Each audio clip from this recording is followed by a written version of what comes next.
Your Creative Push, episode 303. When you get to the point where you're creating work not on purpose and it reveals something very deep about you that you didn't even know yourself, that's when people really start to relate to it.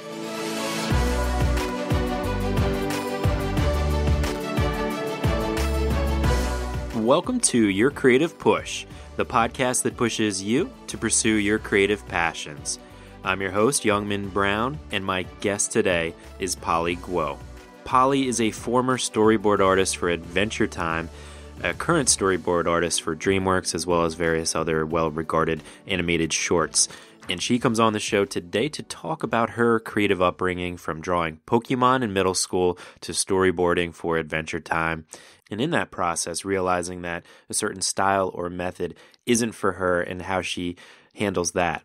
She also tells us the story behind her personal works, Gawain's Girlfriend and the Green Knight, and Houdini and Holmes, and also some advice that Sam Alden gave to her to draw in a very tiny space so that she can make decisions quickly and not be too precious with her art. Polly also talks about how art should be something that you discover as you're creating it, and it should come from the subconscious as much as possible. She also talks about how incredibly important it is to complete your first personal project, even if that requires you to work on guilt and fumes. It's just so important to get that first project done. Polly also talks about valuing criticism from somebody who is completely disengaged from your creative pursuit, and how her biggest source of resistance is trying to figure out who she is outside of her work, since she came into herself so much through her art. And finally, Polly talks about how she continues to make personal work despite every bone in her body wanting her to relax, and also the power in working with other people. I had so much fun talking with Polly. She is so chill, and she will definitely inspire you today to get to your creative passion and to get there from an honest place and a place where you're not afraid to color outside of the lines. So please give it up for Polly Guo. Polly, welcome to Your Creative Push. Hey. So I've been following you for a while, and we've been back and forth and trying to get you on the show. So I've been a fan of your work and just been a fan of you. So it's really a pleasure to have you on to kind of try to peek into your kind of creative process and maybe some of the resistances that you've gone through in your creative career. So welcome to the show again. Thanks for having me. Yeah, I'm really flattered you asked. It's a cool show. Yeah, flattered you're on. I always like to give my guests the opportunity from the start to just give us kind of a brief overview of who you are, kind of how you got to the point you are today, like a brief creative bio, if you will.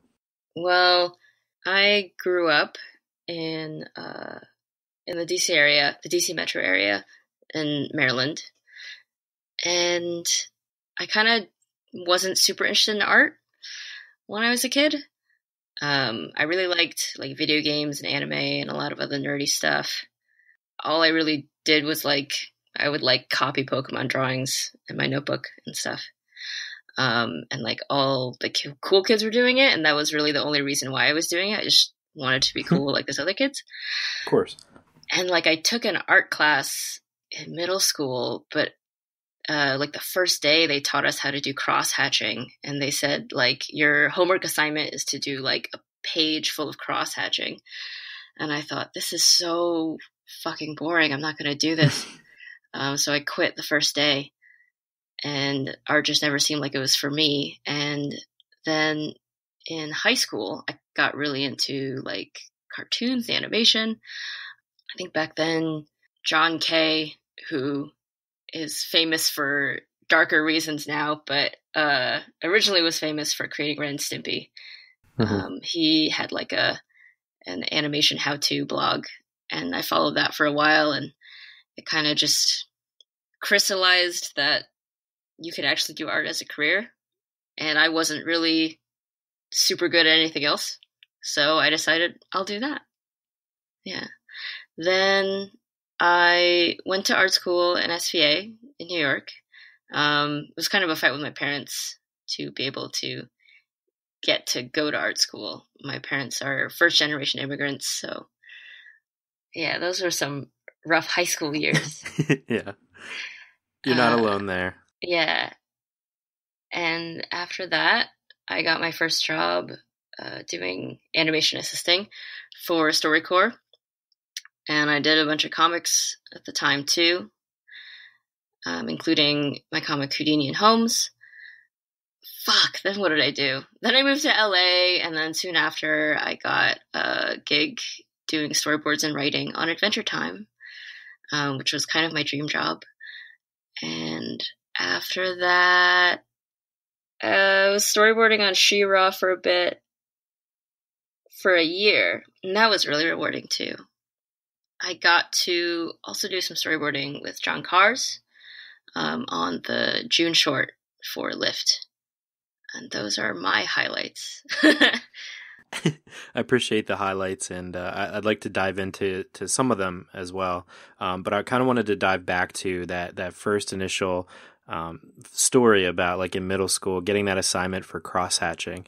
Like, your style and, like, the things that you draw and, like, your kind of artistic voice seems like it's almost like you want to stray from the norm in a way.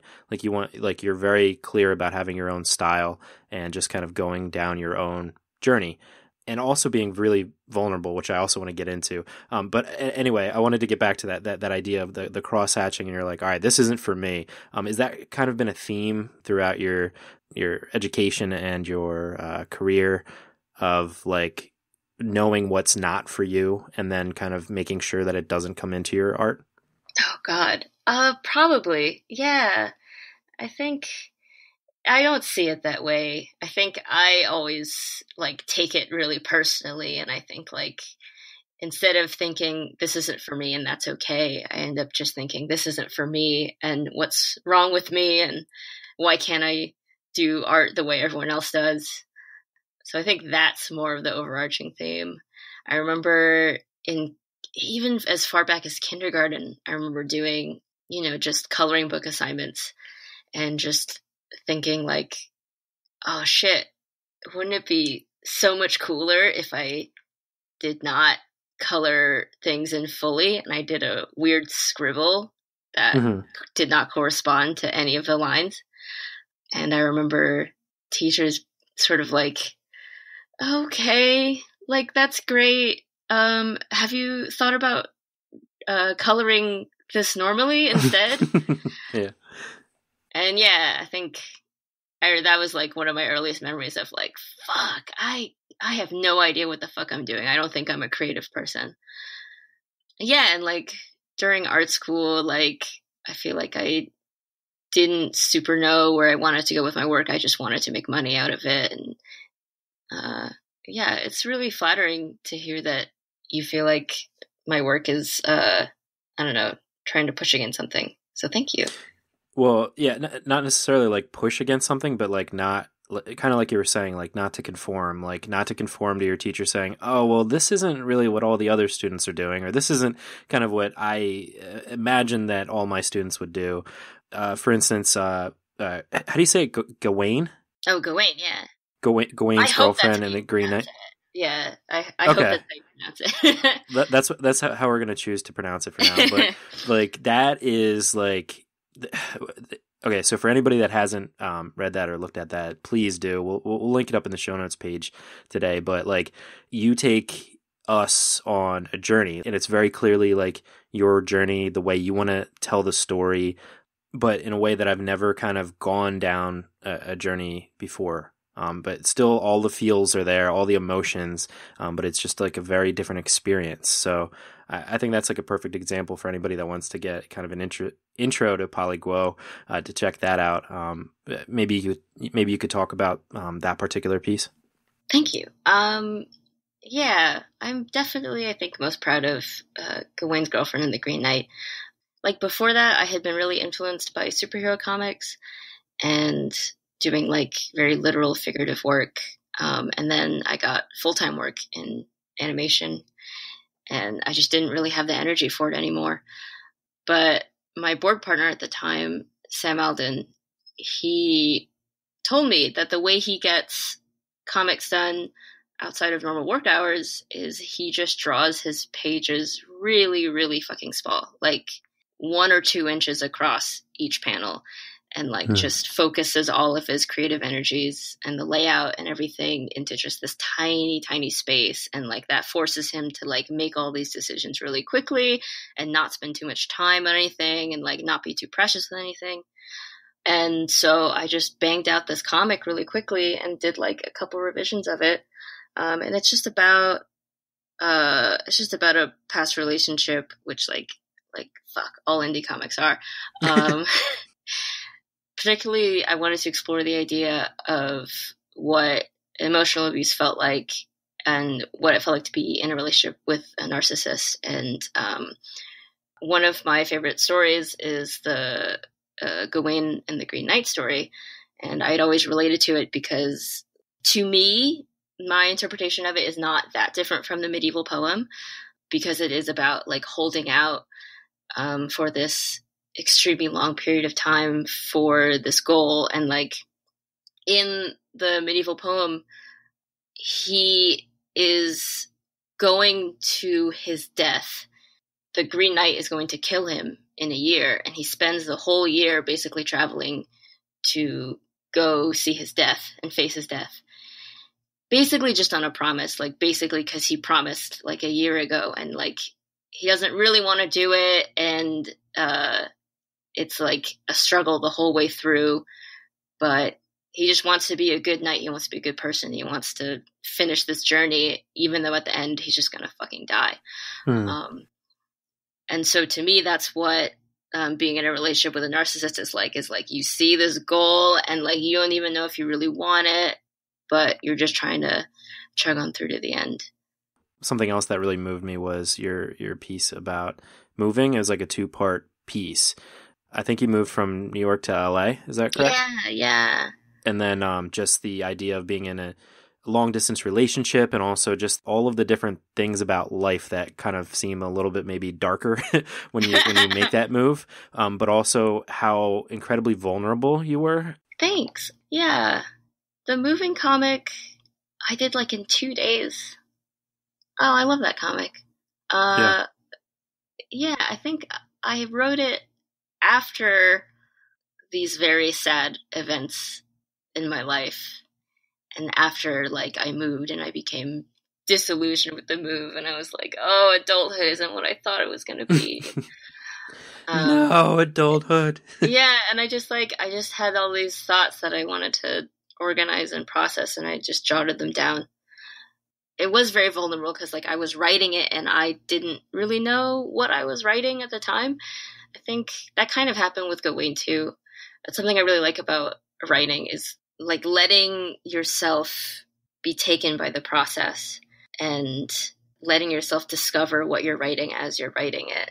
And like something I believe very firmly is that I don't want to create something that I made on purpose, if that makes any sense. Can you explain that a little bit further? To me, like, art can only be vulnerable and genuine if you don't mean to create it. Like, if it's the subconscious life, if it's a life that exists outside of the rules of storytelling or art or everything. Who you are as an artist doesn't exist inside Pixar's 20 rules of storytelling or any other rule book, you know?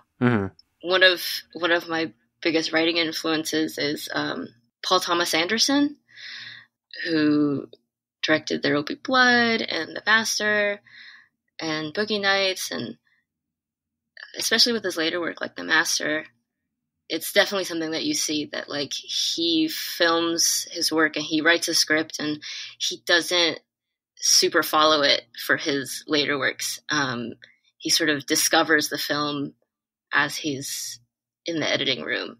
And like, I've read the screenplays of like The Master, and I think only The Master has this effect, but it's just like, it's completely different from the final film. It tells a completely different story. I think originally maybe it was more so about like the lead character and his descent into the world of Scientology. And then in the end, it's just a love story between like two adult men. Yeah, and The Master is a good example. I've seen it twice, and both times it was a completely different experience, and I took like completely different things away from it. And after the second time, I was like, wow, I got to watch that again because I think I got it wrong again. It's one of Yeah. those, and I think that like that really does showcase your point of, especially when the person that's creating it, if they're not exactly sure what they're creating. I get that experience too from writing. It's like writing is how I figure out exactly what I feel about a situation, or if I even care at all. Right. So I imagine that's the same for you in that experience of drawing and writing, those moving. Yeah, it's a totally organic experience when it's at its best, I think. I think my day job, I more so follow rules and make sure everything lines up perfectly. And like, I feel very proud of that work, but it's not what I do in my spare time, I guess. Right. Well, what happens then when you kind of come out of the process of making something and you realize that you've like really put yourself out there, and maybe you've kind of uncovered something about yourself that's either not embarrassing, but something that you have just discovered yourself. So like, how could you possibly share that with the world? I guess my question is then, how do you share it with the world? Right. Um, hmm. I've been lucky. I haven't had to share anything that I felt was particularly embarrassing. I've never really gotten negative feedback on the vulnerable stories that I've told. I think to me, what would be vulnerable is not telling these stories, but to have someone respond to my stories poorly and Hmm. to say that, like, you're wrong and your lived experience and how you interpret your lived experience is incorrect because of what I feel as a reader, which I know has happened to some friends of mine, but luckily it's never happened to me. And to me, being vulnerable in that way is very rewarding. People respond either by saying they don't get it, which is totally fine because I feel like the work is kind of, I don't know, it's a Rorschach test, and it's okay if Hmm. you don't see anything.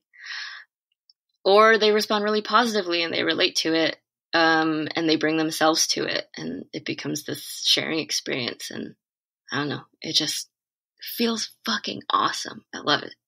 Yeah, that's like the whole point of art. And I guess embarrassing wasn't the right word. It's just like when you say, and I have a quote written down here Mm-hmm. from the moving piece. I'm often afraid that he'll discover something about me is inherently unlovable, and I think that's like something that everybody feels. You know what I mean? Yeah, It's like this like universal feeling that like, oh, maybe I'm different than everybody else. Maybe I'm broken. Maybe I'm, uh, you know destined to be alone or destined to never be understood. And I think especially creative people can relate to that.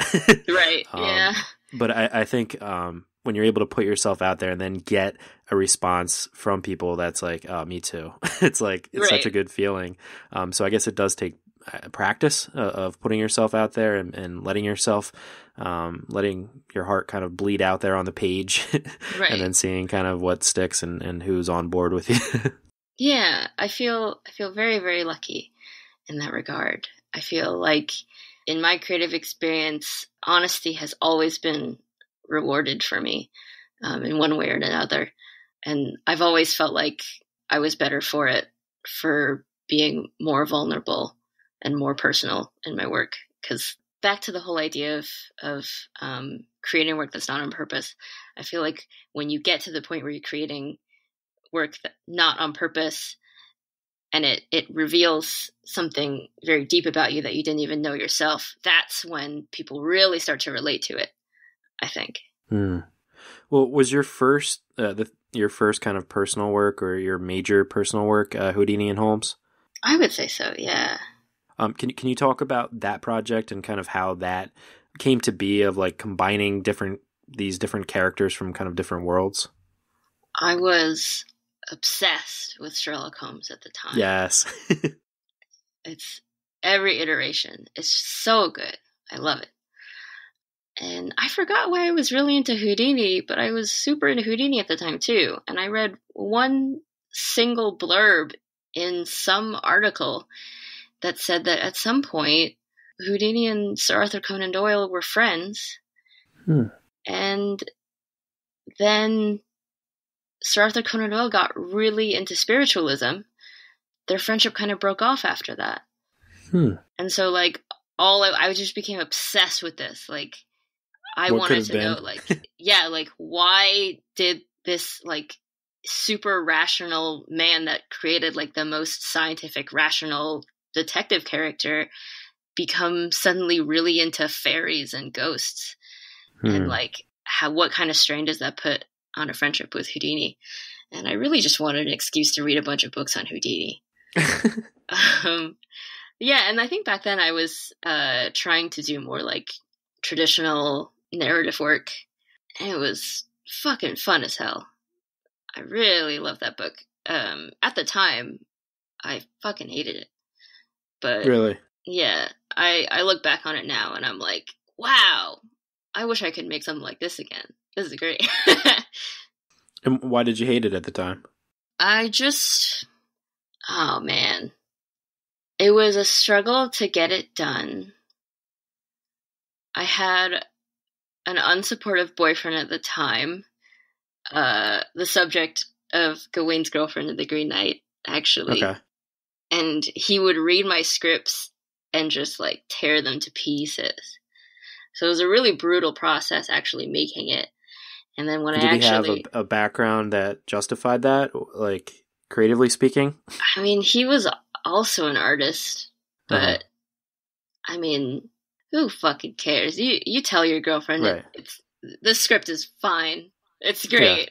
Yeah. I can't stand it, but it's great. Like, you know, you lie to someone that you're dating.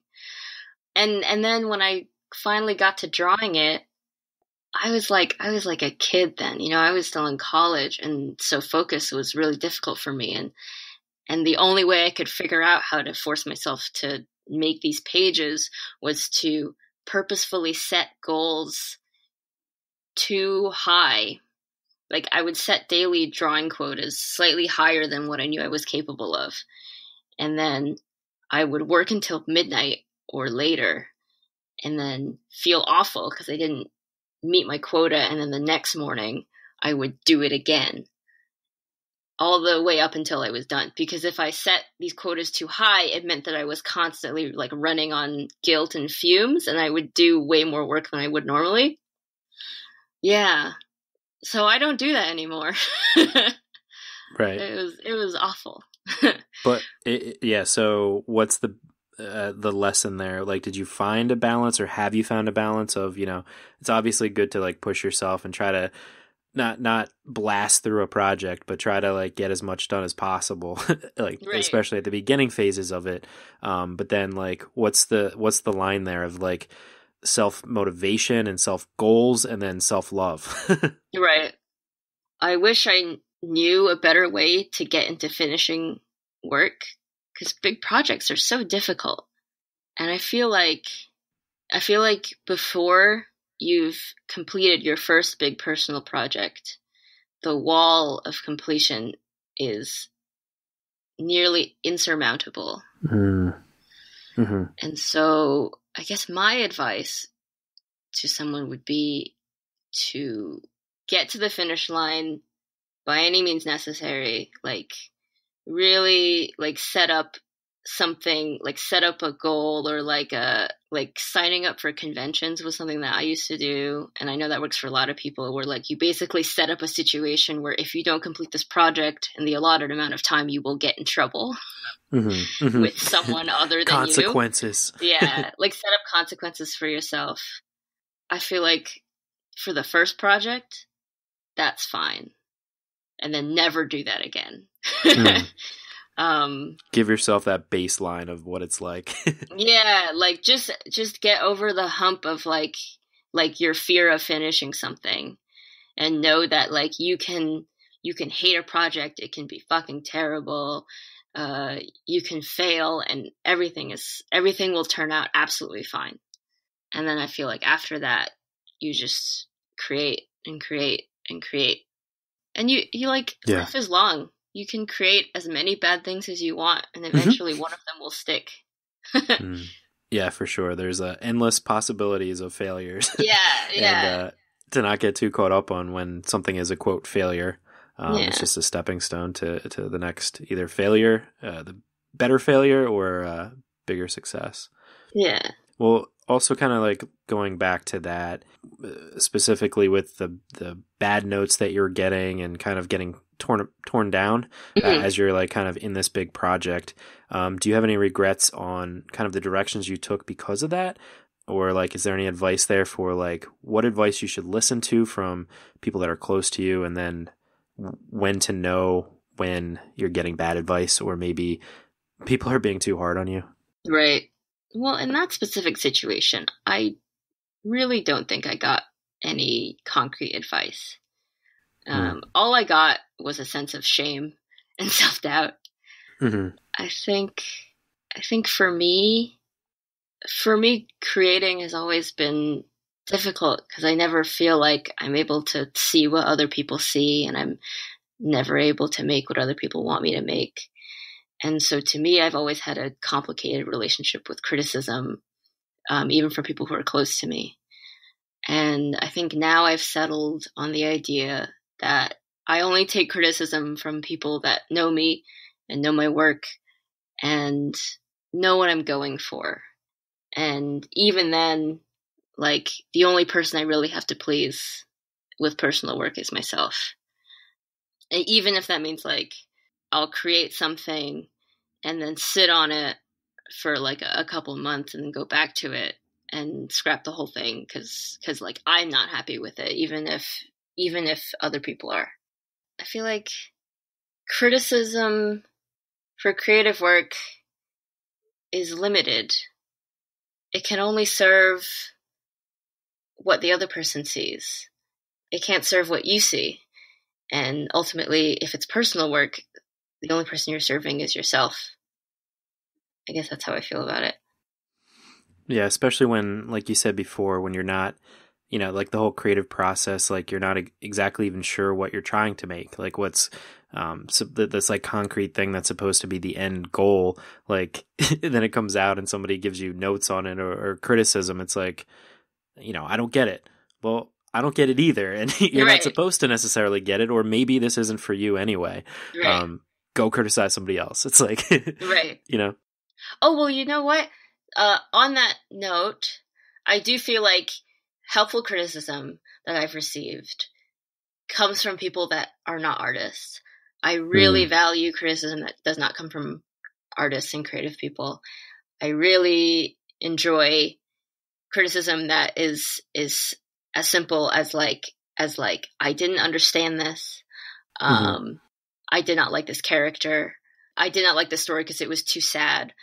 That's the kind of feedback that I feel is really valuable, because that's someone really reacting to your work.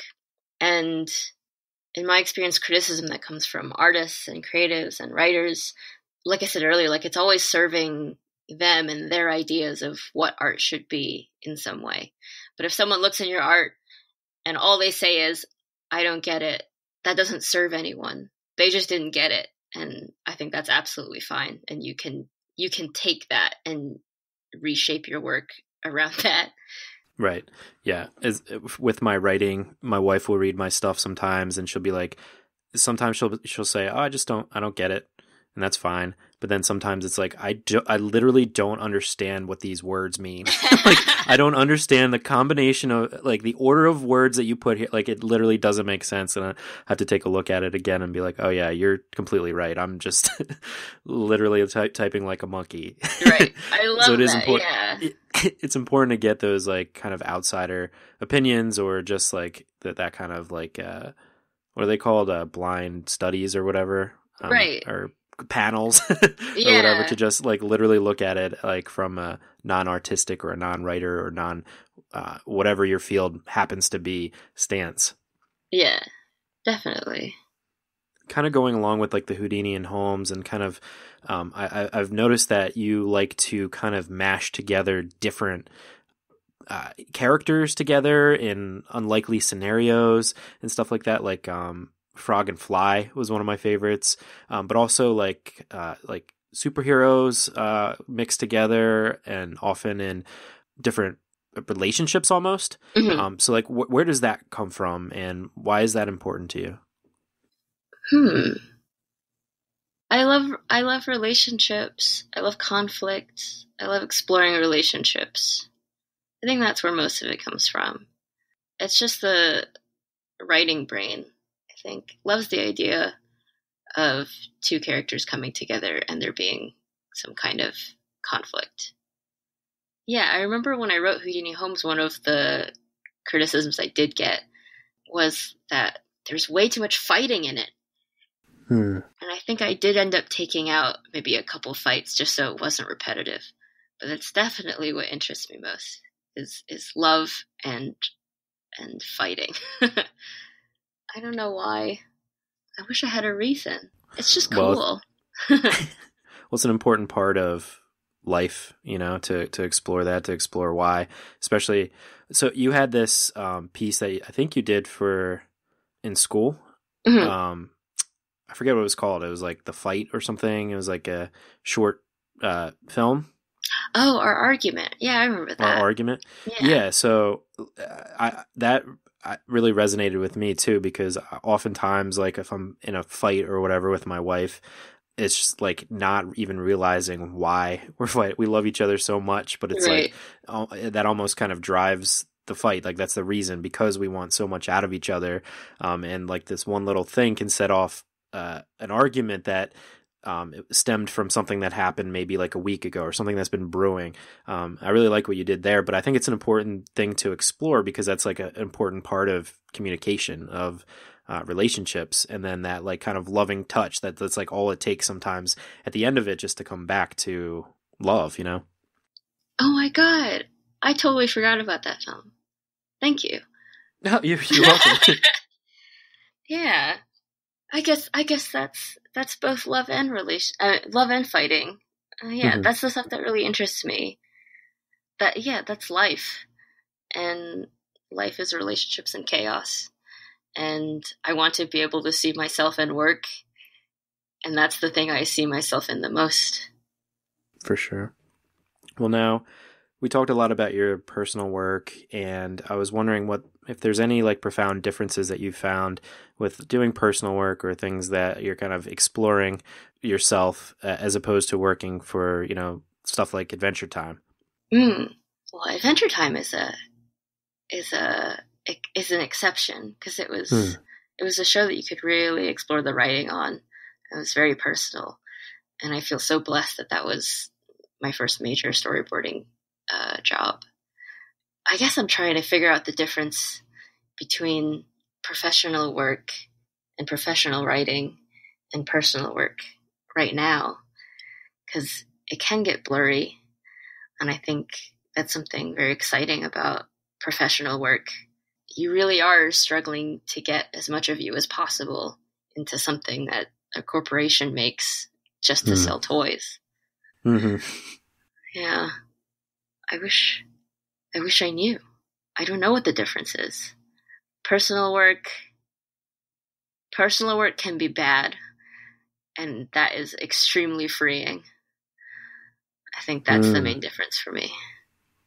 Like you said, you get a lifetime of screw ups and bad work to do. I wonder, do you have any resistances or any things that hold you back? Maybe that used to hold you back and maybe still do? My biggest struggle is work-life balance. I guess that's everyone's struggle. Yeah. Oh, fuck, you know what it is? It's like, it doesn't really have to do with creativity at all, but it does. And my biggest source of resistance is trying to figure out who I am outside of art, outside of my work. Because I came into myself so much through writing, through art, and through my career. And now I'm kind of stable. I'm kind of just living my life. And I think art stagnates if you don't live your life, if you don't have new ideas and new influences. I think that's my source of resistance for the past couple of years. Yeah, that's a toughie. And a lot of people's resistance is trying to define themselves as an artist because they've defined themselves as like their whatever other career path they've gone down, and they're trying to get back into art. And, Right. I always try to tell people to, it doesn't matter what you do. If it doesn't matter if you're a banker or a lawyer or whatever, like if you do whatever you do on your side hustle, whatever you kind of, especially if it's something that is really important to you, much more important to you maybe than what you do to make money, just call yourself whatever you want. Like call yourself a singer, call yourself a photographer, call yourself a writer. It's okay to call yourself that if that's what you define yourself by. But it's interesting to see the flip side then when, you kind of have found that balance and, now you're trying to get back to those outside influences so you can bring something back into it. Because I do agree that, you do need those outside influences. You do need things from multiple different aspects of life to kind of come back into your creative process in order to kind of make it flourish. Yeah. I really like the idea of your podcast, getting people to feel like they can make their own creative work, because the best art comes from that, honestly.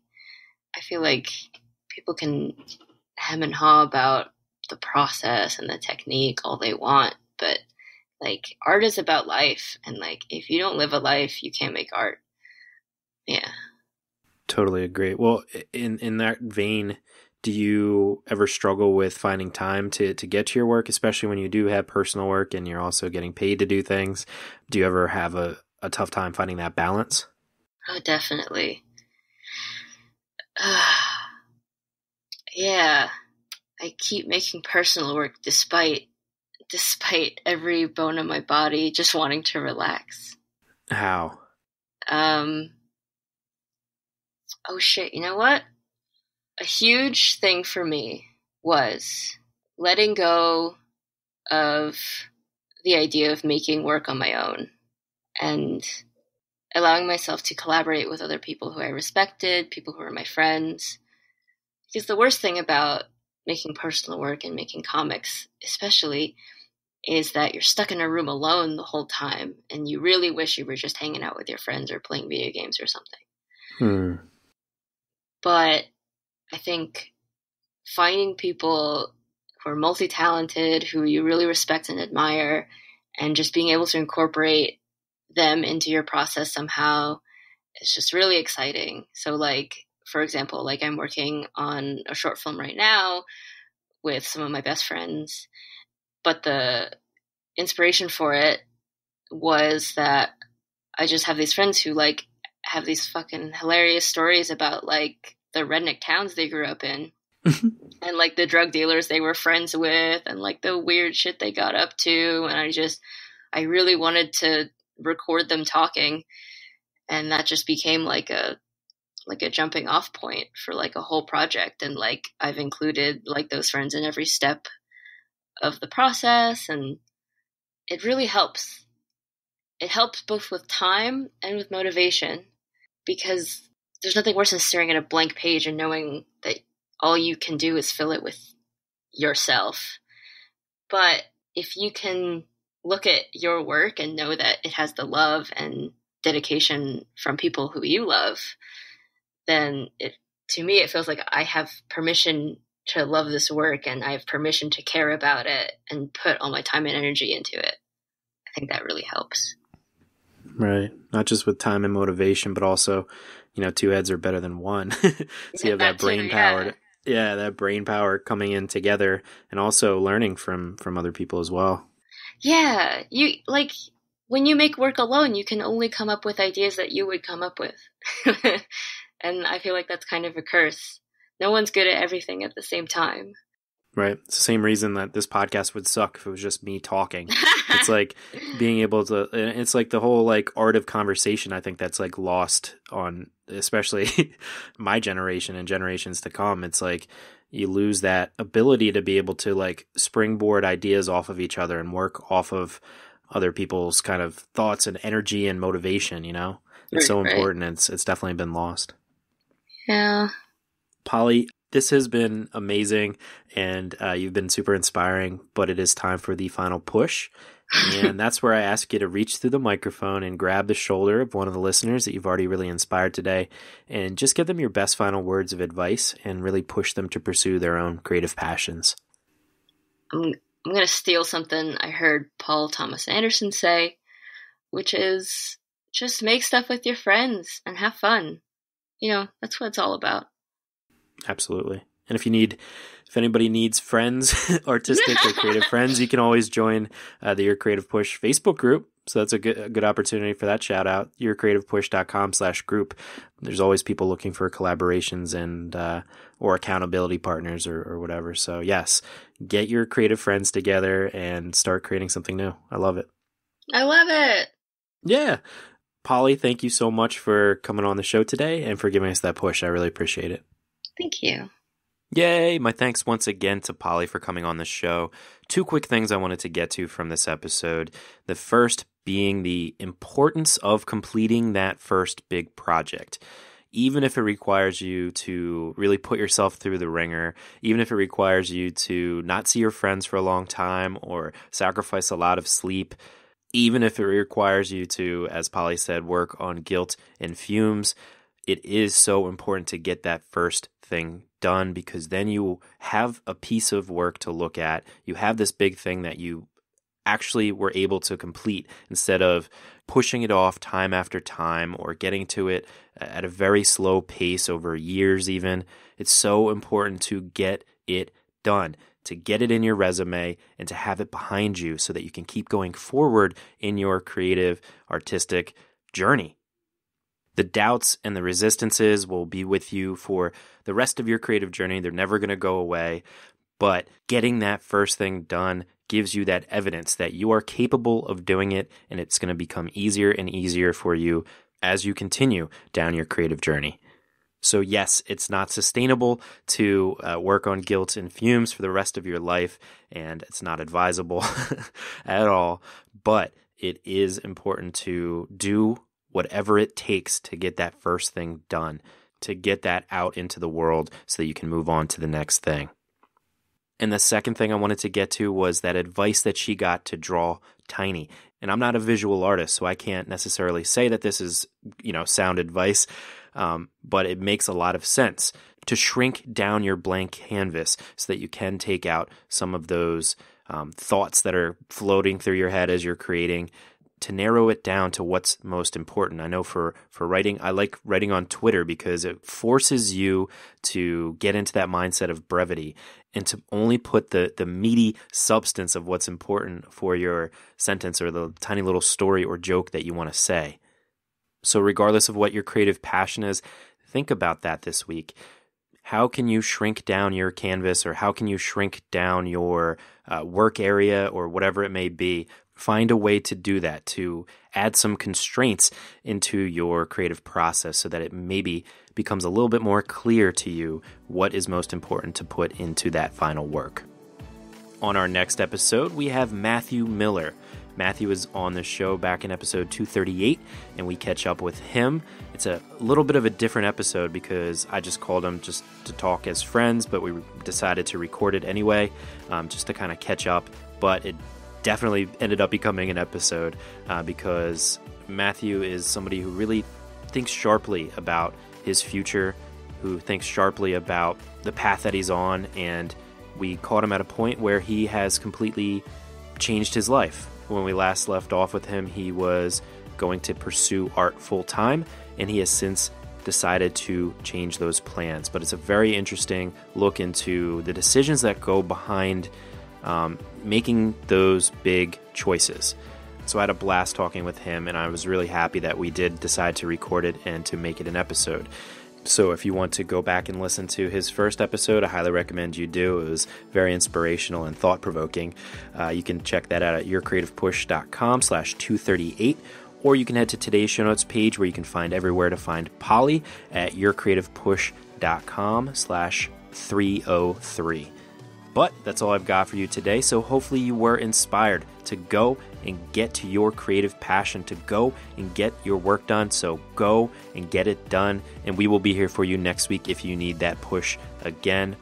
Also, just to note that I know that there was a problem with episode 301 with Sarah Fable, that not everybody got that in their podcast players. There was an issue, especially with people that listen on iTunes or with their Apple devices. So if you happen to miss that episode, go back and listen. Episode 301. It should be in your podcast player now. But that's it. I love you all so much, and go get some amazing work done. We'll see you next week. Bye.